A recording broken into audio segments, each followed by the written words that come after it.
makes you different than me? What makes me different than you? Yes. The fact that I've lived here for 20 Okay, and I live over there and I pay rent as well. I don't care if you pay rent. Okay, and I don't either. You're still on the yellow line as So well. are you. Okay, so what was your point in coming out and telling me anything about myself? What? Why are you telling me about myself when you're also on the yellow line? You about yourself. Okay, and I'm telling you about yourself. Aren't you late for work? And you don't need to park on the yellow line either. You're not supposed to park here either, but because she lives there. Don't park here. Don't park up against my car. Please stay 6 feet away, coronavirus. You are Karen. Back away. She spit in my face. You saw that. I did not. I got you on camera. I got you on camera. I did not spit in your face. I got you. You're a bitch. Don't touch my face. You spit in my face. 6 feet away. I'm calling the cops. Call the cops. I got it on camera.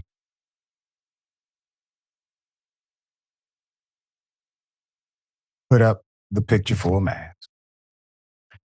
Okay. Well, when you decide to send a projectile from your physical body to another human being, that is unwanted physical contact. It is, in fact, statutorily a crime. It is an assault. Now, this Karen present in this particular story, well, you know, madam, I don't know your age, but I will say this. While reviewing your reaction, you went from a complaining adult to exhibiting significant inner child battle. And we all have it. I hope you have some folk in your family that can talk to you, madam. It's definitely time for an intervention.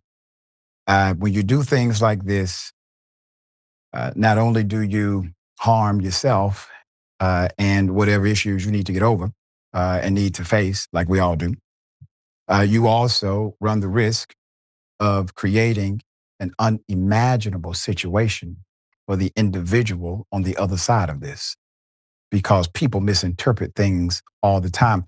And when individuals intentionally manipulate aggression and violence, well, we've reported on the worst that can happen.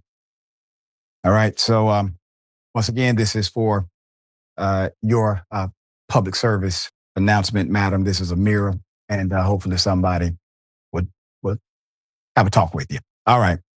Thoughts, dear brother?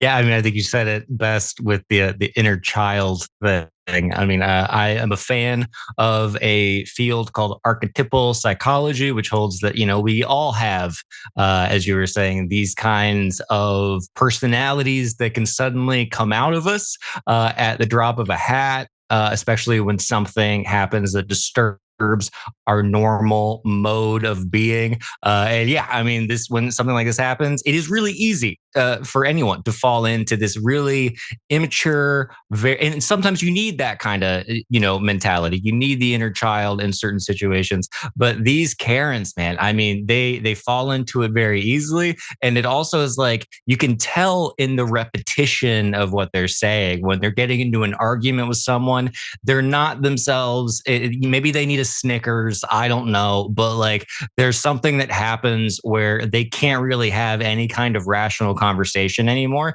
And we now have cameras and like smartphones where when this stuff gets recorded for the rest of their lives. We have it on record, and seeing these embarrassing moments, I think, just speaks to the fact, like, you got to figure out how to tame and understand your inner child without letting it completely take you over and embarrass you for all of the world to see. So it is entertaining, and I do hope that someone talks to her and that she sits down with someone and tries to figure out what in her gets so easily triggered that this kind of immature mentality comes out so quickly.